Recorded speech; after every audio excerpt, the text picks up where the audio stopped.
الانبیاء احیاء فی قبورہم. اس روایت کو یوں پیش کرتے ہیں، مجھے کئی آدمیوں نے پوچھا، بات ہوئی نا تو کہتے ہیں وہ بھی تو قرآن پڑھتے ہیں.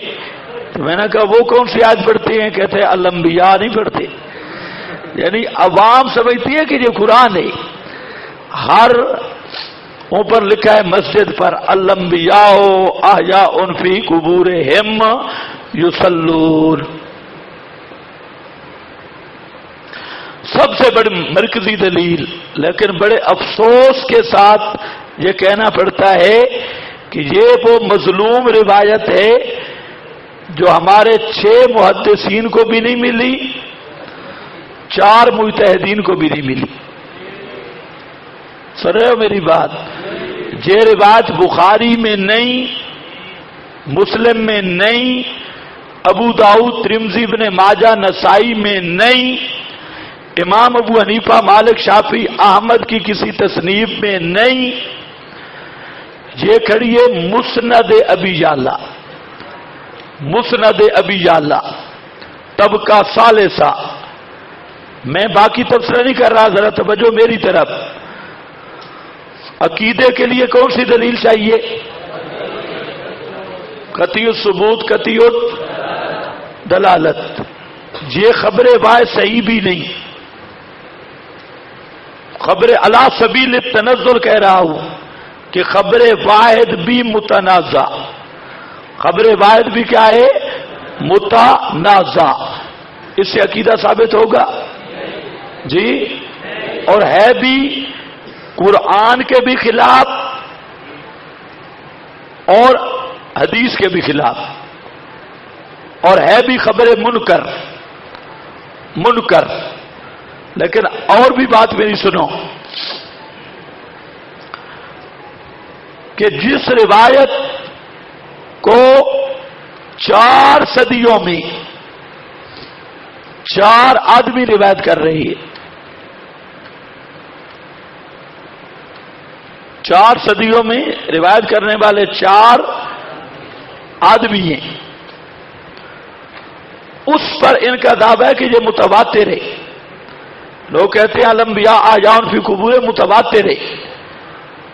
اس جھوٹ کی دنیا میں مثال نہیں کہ سیاہ ستہ میں بھی نہیں، 4 اماموں کی کتب بھی خالی، اور ہے روایت اہل سنت کے عقیدے کی بنیاد. تو اس سے ہر سمجھدار آدمی سمجھ سکتا ہے. باقی ابحاث تو پیچھے ہے کہ اتنی موٹی سی بات ہر ایک سمجھ سکتا ہے کہ ایسی روایت پر عقیدے کی بنیاد رکھی جا سکتی نہیں ہے.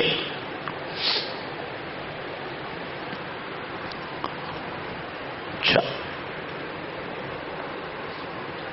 دیکھو، یہ روایت کتب سیاہ میں کہیں دستیاب نہیں. اس پر ہمارے ساتھ بڑے جھگڑے ہوئے. ان کے بڑے بڑے شیوخ کو اب بھی دھوکہ ہے. کئی جگہ پہ دعویٰ کیا گیا ہم بخاری سے نکالیں گے،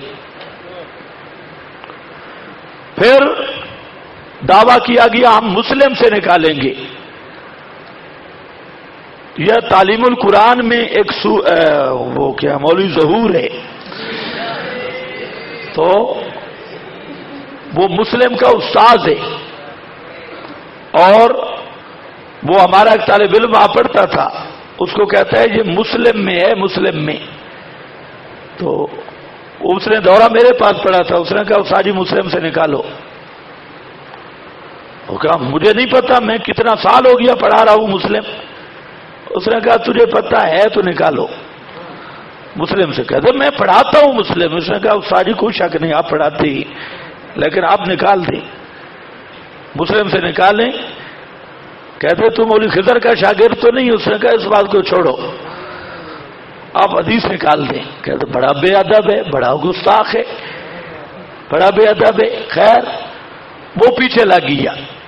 اس نے کہا میں گستاخ صحیح، بے ادب صحیح، جو مرضی مجھے آپ بد دعا دیں، بے شک میں علم سے محروم ہو جاؤں. جو ان کا بڑی دھمکی یہی ہوتی ہے، علم سے محروم ہو جاؤ گے، یہ سیلاب اور فلڈ رک جائے گا. یہ نہیں پتا کہ بدعتی کو جتنا تنگ کرو اللہ علم کا اتنا نور عطا فرماتی ہے. یہ ان کو مسئلہ معلوم ہی نہیں. جتنا بدعتی کو ذلیل کرو اتنا علم میں گہرائی نصیب ہوتی ہے. ہاں بھائی. تو خیر اس نے کہا جو مرضی ہو جاؤں الانبیاء نکالو. ابھی تک نہیں نکالی. ابھی تک ہے نہیں نکالے کہاں سے. کوئی کہتے تھے بخاری میں، کوئی مسلم میں. اس پر باقاعدہ انعام رکھے گئے. اب تھوڑے ٹھنڈے ہو گئے. اب مسند ابی یعلا کی طرف گئے. انہیں بھی یقین ہو گیا میرا خیال ہے سب نے مل کے بخاری مسلم کا ریڈنگ کر لی ہے. ہاں بھائی بخاری مسلم میں نہیں. الانبیاء احیاء، ان سے پوچھو جی الف لام استغراق کا ہے عہد کا ہے؟ اگر استغراق کا ہے تو ماشاءاللہ تم قادیانی بھی ساتھ ہو، حضرت عیسیٰ بھی قبر میں زندہ ہے. اور نبی پاک جب فرما رہے تھے الانبیاء آ جاؤں تو آپ نے قبر سے یہ ارشاد فرمائے. حضرت عیسیٰ نبی پاک اس میں داخل ہیں یا نہیں؟ حضرت خضر بھی ان کے نزدیک زندہ ہے. تو الانبیاء کا الف لام کون سا ہے؟ یہ جواب نہیں دے رہا، یہ آپ کو ایک تعویذ دے رہا ہوں. جواب آ رہا ہے، یہ تھوڑا سا تعویذ ہے کہ مولوی کا ذرا علم بھی چیک کرو نا کہ یہ الف لام کون سا ہے. استغراق فوراً کہے گا استغراق کا ہے، کیونکہ اگر آد کا کہتا ہے تو پھر مسئلہ چلے گا سب نبیوں کی حیات کے قائل ہو یا بعض کی. اگر سب کی قائل ہو تو یہ تمہاری تقریب تام ہی نہیں. اگر بعض انبیاء کی حیات کے قائل ہو تو پھر صاف اعلان کرو کہ حیات الانبیاء نہیں، حیات و بعض الانبیاء، بعض انبیاء کی حیات. پھر متعین کرو کون کون سے. تو یہ ایک ایسا مہمہ ہے کہ اس پارٹی کے بس میں نہیں ہے اس کا حل کرنا، کیونکہ انہوں نے نحمیر بھی سو کر پڑھی ہے. اگلی کتابیں تو سارے محقق علی الاطلاق ہیں، زبان کے کھلاڑی. خیر اگلا دیکھو، پہلے جو لکھا ہے یہ دیکھ لیں، پھر میں انشاءاللہ ضرورت ہوئی تو کوئی بات عرض کروں گا. ایمان کی بنیاد کیسے بنے گی؟ یہ روایت کتب احادیث کے طبقہ ثالثہ کی ہے، جس سے عقیدہ یا عمل میں استدلال کرنا اجماع کے خلاف ہے. کس کے خلاف ہے؟ اجماع. اور یہ بات لکھی ہے جناب مولانا سرفراز خان نے، کتاب ہے ان کی دل کا سرور. واقعی دل اب ٹھنڈا ہو گیا. صفحہ 174 براہین قاطعہ کا مصنف ہے مولانا خلیل احمد سہارنپوری، جو مظلوم معروف ہیں صاحب المہند. یہ وہ کہتے ہیں کہ یہ طبقہ ثالثہ کی اور اجالا نافعہ شاہ عبد العزیز کی، اتمام البرہان مولانا سرفراز خان کی، عقائد اسلام حقانی. یہ عقائد اسلام حقانی بہت کام کی کتاب ہے. یہ ہے. اس پر حضرت نانوتوی کی تصدیق، حبیب الرحمان جو محتمم دارالعلوم دیوبند، علامہ انور شاہ صاحب، مفتی کفایت اللہ صاحب دہلوی، ان سب حضرات کی مصدہ کا کتاب ہے. اور اس میں یہی بات لکھی کہ طبقہ ثالثہ اور رابعہ کی روایات کے خلاف علماء کا اجماع قائم ہو چکا ہے، اور یہ عقیدہ تو درکنار، عمل میں بھی حجت نہیں ہے. خیال کرو اب تو اکابر ہمارے ساتھ نہیں آ رہے. یہ سب اکابر لکھ رہے ہیں کہ اس سے عمل بھی ثابت نہیں ہوتا، عقیدہ تو دور کی بات ہے. اور یہ مولانا سرفراز صاحب کا مسلمہ ضابطہ. نمبر 2، خبر واحد سے عقیدہ پر استدلال اصول اہل سنت سے خروج ہے. خبر واحد سے عقیدہ پر استدلال، اصول پڑھ چکے ہو، اصول اہل سنت سے خروج ہے. اب جو عقیدے میں خبر بعد پیش کرے اصل اہل سنت سے خارج وہ ہے، کیونکہ وہ اہل سنت کے اصول کا ہی منکر ہے۔ اہل سنت کا اصول یہ ہے کہ عقیدے کے باب میں نسکتی پیش کی جائے گی، اور جو عقیدے کے باب میں خبر بعد پیش کرے تو یہ اہل سنت کی تفصیل میں نہیں مخالف، اصول میں مخالفت کرتا ہے، لہذا وہ اہل سنت نہیں بن سکتا۔ ان کو کہو پہلے یہ بات طے کریں اہل سنت کا اصول ہے کیا، اور جو اہل سنت کے اصول کا باغی ہے اسے سنی کہلوانے کا حق نہیں ہے۔ سنی وہ ہوگا جو اہل سنت کے اصول کو اپنائے، اسی پہ چلے گا۔ اہل سنت کے اصول سے خروج ہے، اصول کے لیے ملاحظہ فرما لیں، میں نے ملاحظہ کروا دیا، آپ کو بتا دیا اہل سنت کا اصول۔ نمبر 3، یہ روایت منکر ہے۔ میزان الاعتدال علامہ ذہبی، علامہ ذہبی صفحہ 200 جلد نمبر 2، اس میں امام ذہبی فرماتی ہیں کہ اتا بخبر منکر عن انس، یہ خبر منکر ہے، منکر۔ اب جو مسند ابی یعلا شائع ہوئی، عرب کے محقق عالم میں جو تخریج والی مسند ابی یعلا ہے، تحقیق تخریج والی، اس نے اس روایت پر زبردست بحث کی ہے، بہترین بحث کی ہے، اور ہم جو بحث کرتے تھے بالکل اس نے وہ بات وہاں لکھی ہے۔ اللہ جانے وہ پاکستانی ہے یا عرب کا ہے، بے عین ہی حضرت نیلوی شاہ صاحب، حضرت نعمانی صاحب، یہ دونوں بزرگ جو بحث کرتے تھے بے عین ہی اس نے مسند ابی یعلا کے حاشیے پہ، یہ اردو میں کرتے تھے، اس نے عربی میں لکھی ہے، اور بہترین بہترین خوب لکھا۔ خیر اس بات کی انشاءاللہ نوبت جہاں نہیں آنے لگی، وہ اگر کوئی علماء حضرات ہوں ان سے ہم وہ گفتگو کرتے ہیں کہ منکر کیسے ہے۔ 17 راوی استاد ایک شاگرد کی مخالفت کر رہے ہیں، 17 راوی اور بات کرتے ہیں، ایک شاگرد اور بات کرتا ہے، تو یہ ایک پوری بات ہے کہ منکر کیسے ہے۔ اصل تو یہ ہے نا کہ آپ جن کو ذوق ہے گفتگو کا، تو وہ دورہ پڑھ کے پھر غائب نہ ہو جایا کریں، دورہ پڑھنے کے بعد ربط رکھنا چاہیے، کم از کم مہینے 2 مہینے کے بعد چکر لگاؤ تاکہ آپ ساتھ ساتھ آپ کی تیاری ہوتی رہے۔ یہ تو آپ کی ابتدا ہو رہی ہے، آپ دورہ پڑھ کے سمجھتے ہیں کہ انتہا ہو گئی، اب میں علامہ بن گیا، یہ آپ کو ہم ابھی الف-با سکھا رہے ہیں، آگے اتنا ہو جائے گا کہ ہماری آپ کو ضرورت نہیں رہے گی۔ تو آپ خود کتابیں دیکھیں، ترتیب کریں، تو یہ تو لمبا کھاتا ہے۔ میں حضرت نعمانی صاحب رحمہ اللہ کے ساتھ 16-17 سال رہا ہوں، 16-17 سال، تو اور بہت ساری چیزیں پھر طرفین سے چیزیں ہوتی ہیں۔ تو اصل بات یہ آج طالب علم میں وہ دورے میں بھی ایسے مدہوش، اور دورے کے بعد تو کبھی زندگی میں ایسے طالب علم وہ نظر ہی نہیں آئے جو ادھر پڑھتے، مناظرے بھی کرتے، اچھے بھلے وہ اور ذہین بھی تھے، مناظروں کی ٹریننگ بھی کی، لیکن اس کے بعد ہمیں نہیں نظر آئے، پتہ نہیں کدھر گئے وہ، اللہ جانے وہ کوئی محقق علی الاطلاق بن گئے ہیں یا کوئی بڑے مولوی بن گئے ہیں، پھر نہیں آئے۔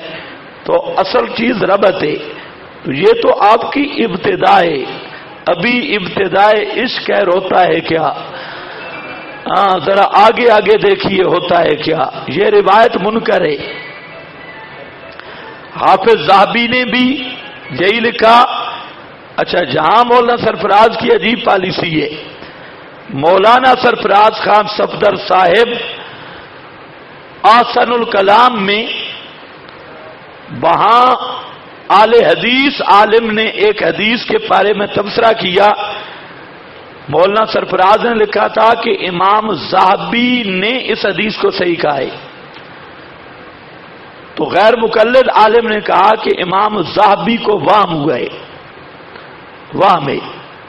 اس پر مولانا سرفراز نے آسن الکلام میں صحیح رگڑا لگایا، اس نے کہا تیری ایسی تیسی امام ذہبی کو وہم ہوا، وہ صاحب استقراء تام ہے، اور امام ذہبی جس حدیث پہ تبصرہ کریں اس پر کوئی اعتراض کرنے والا ہی نہیں، تو ذہبی سے بھی بڑھ گیا۔ خیر یہ آسن الکلام میں صحیح دھمکی لگائی غیر مقلد کو۔ اور جہاں آیا نا تسکین الصدور میں، اب امام ذہبی کہہ چکے تھے عطا بخبر منکر، اب مولانا سرفراز نے سرخی قائم کی امام ذہبی کا وام، امام ذہبی کا خلف الامام میں غیر مقلد نے کہا ذہبی کا وام، تو مولانا سرفراز کا بلڈ پریشر تیز ہو گیا۔ مسئلہ بھی ایک فروعی مسئلہ، عملی مسئلہ، اور اس کا رگڑا نکال دیا بھئی امام ذہبی کو کون سنتا، بلا کون سنتا ہے امام ذہبی کا وام ہے۔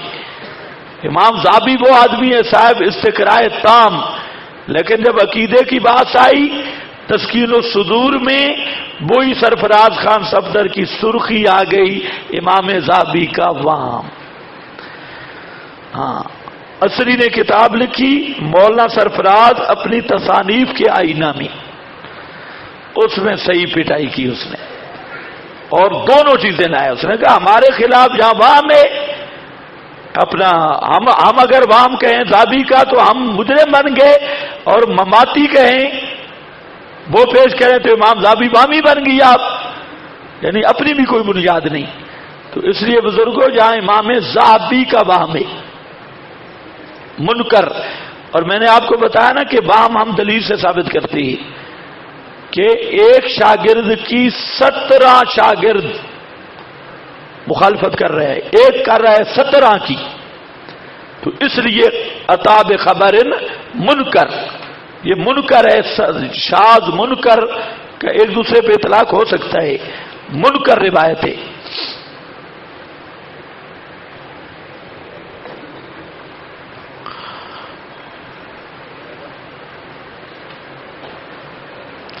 اچھا ایک مولوی صاحب ہیں حبیب اللہ ڈیروی، یہ مولانا سرفراز خان کے شاگرد ہیں، اور یہ وہی حبیب اللہ ڈیروی ہے جس نے حضرت سے مناظرہ کیا تھا منڈیالہ تیگا والا۔ ان کی کتاب ہے ایک نظر، اس میں کہتا ہے امام ذہبی کا تختیہ کرنا بے وقوفی ہے، یعنی امام ذہبی کے بارے میں یہ کہنا کہ ان کی خطا ہوئی یہ بے وقوفی ہے، اور یہ بے وقوفی مولانا سرفراز نے کی ہے، یہ بے وقوفی ہے حبیب اللہ ڈیروی ہے۔ مجھے کہتے ہیں یہ گالیاں دیتا ہے بزرگوں کو، میں دے رہا ہوں یہ حبیب اللہ ڈیروی کی عبارت ہے۔ ہاں تختیہ کرنا بے وقوفی، وہ آپ کے پاس لکھا ہے صفحہ 103۔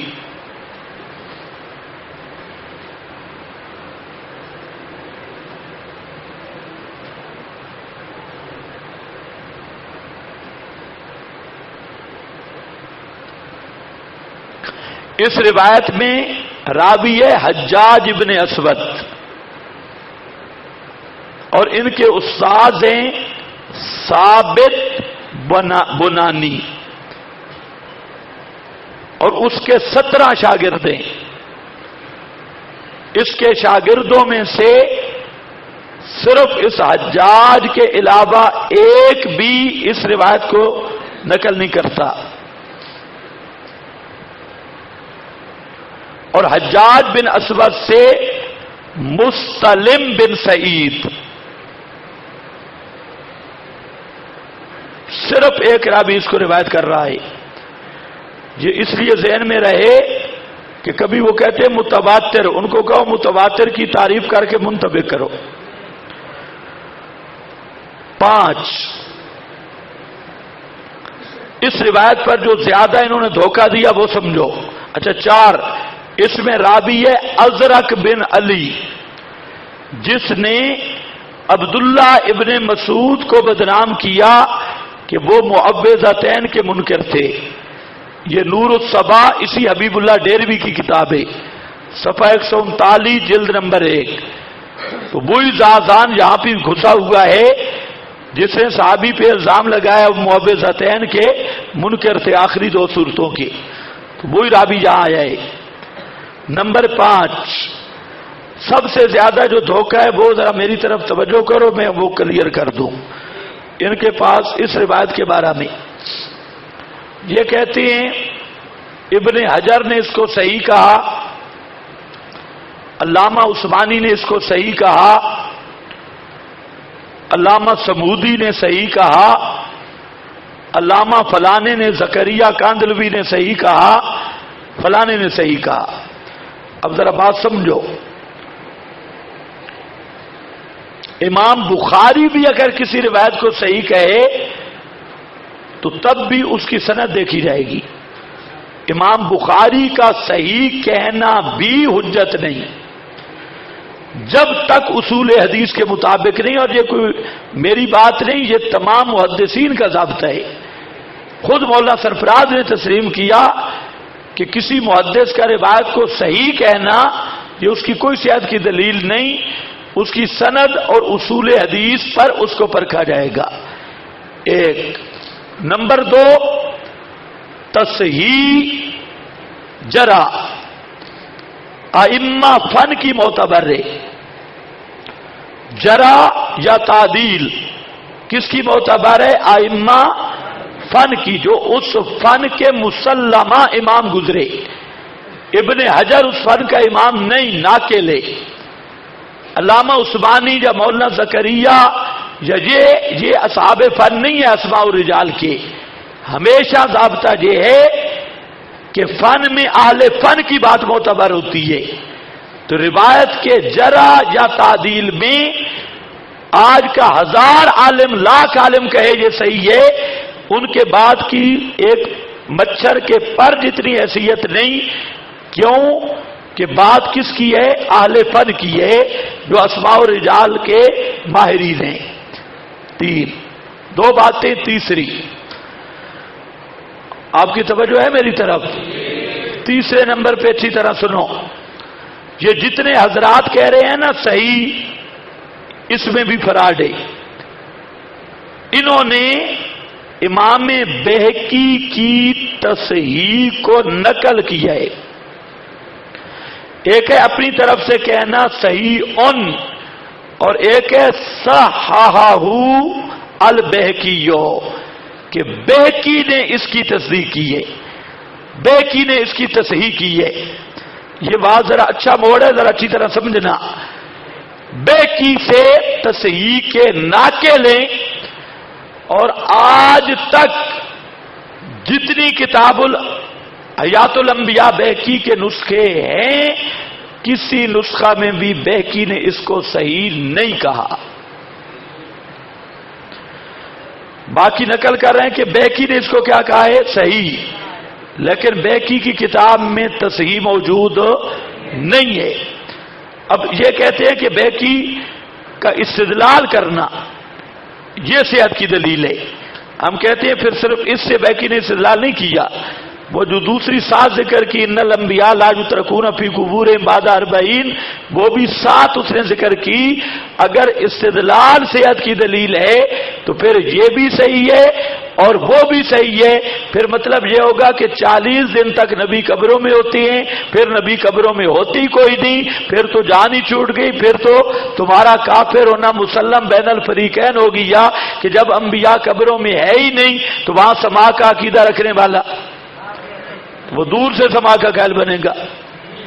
وہاں جب نبی ہے ہی نہیں، لا یترکون فی قبورہم، اللہ کرے تمہیں سمجھ آئی ہو۔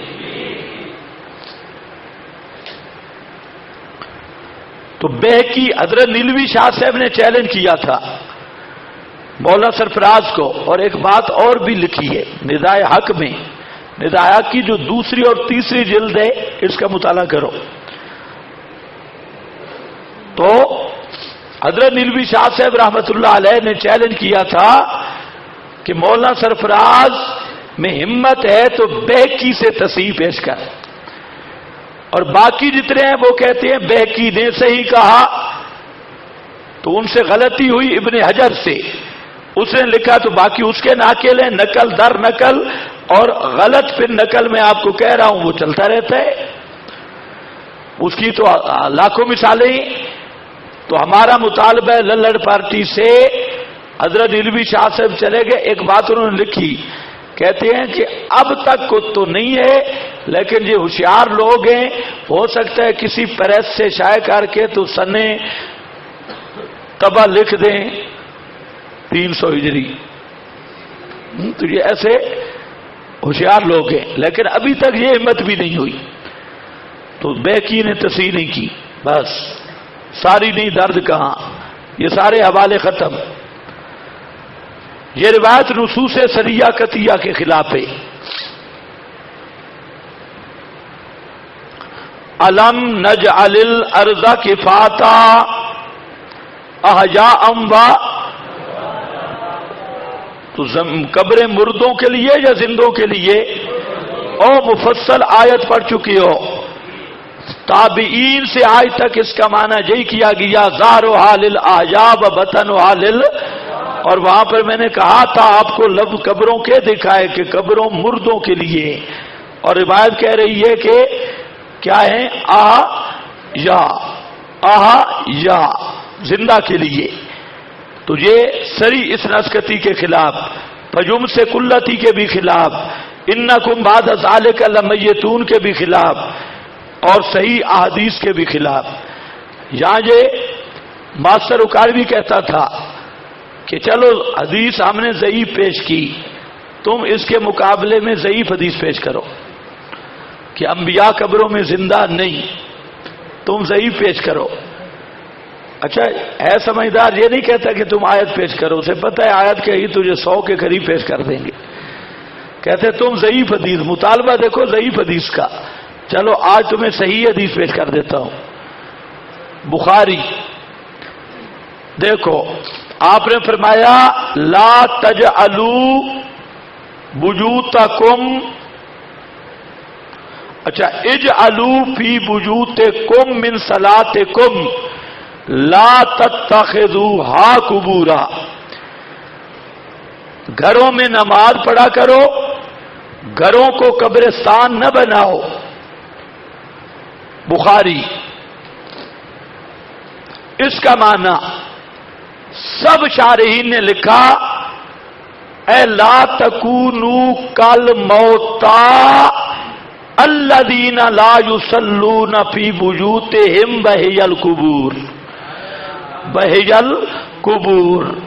کیا معنی؟ گھروں میں نماز پڑھو، اگر گھروں میں نماز نہیں پڑھو گے تو گھر مثل قبر کے بن جائیں گے۔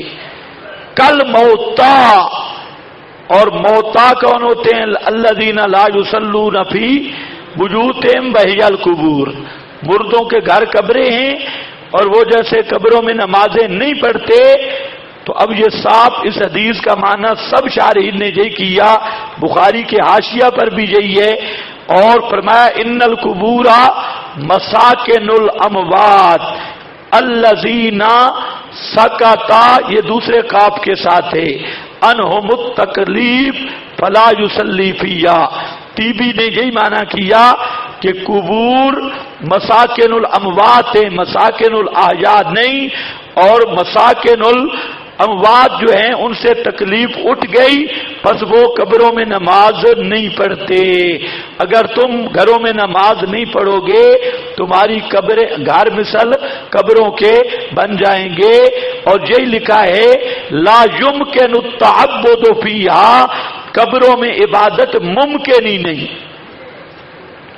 لا یمکن التعبد فیہا، ممکن ہی نہیں۔ ریاض الصالحین۔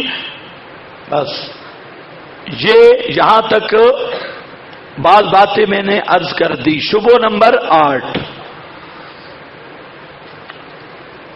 اچھا ایک اور بات بھی سن لو ضمناً، اس روایت کا ایک اور معنی بھی کیا گیا، اگر وہ معنی کریں تو نصوص سے اس کی مخالفت اڑ جائے گی۔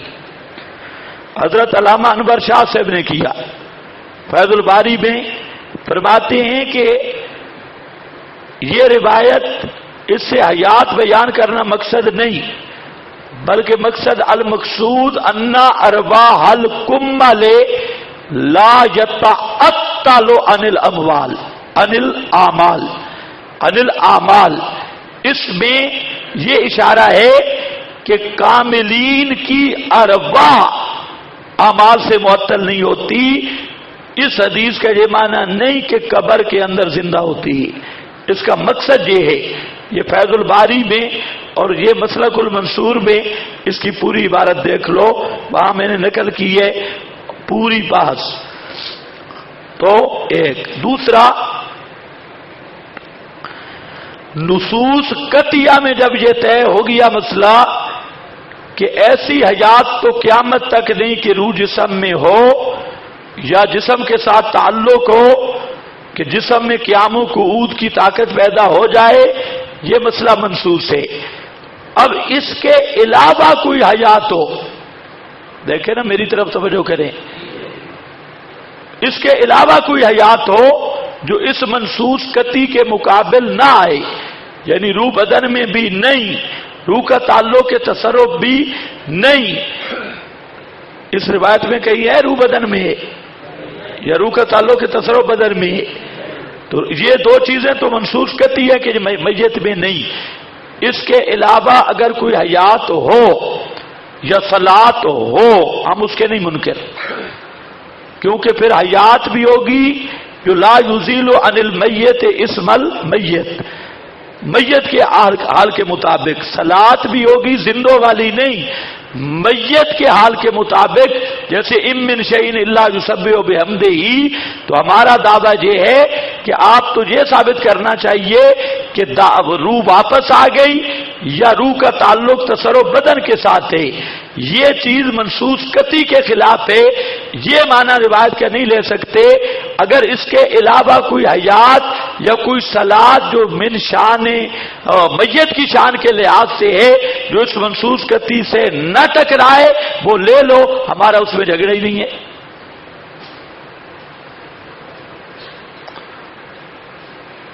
کوئی سمجھ نہیں. یہ بات میں کئی چیزیں آئی ہے، اب اس کو گڑبڑ نہیں کرنا.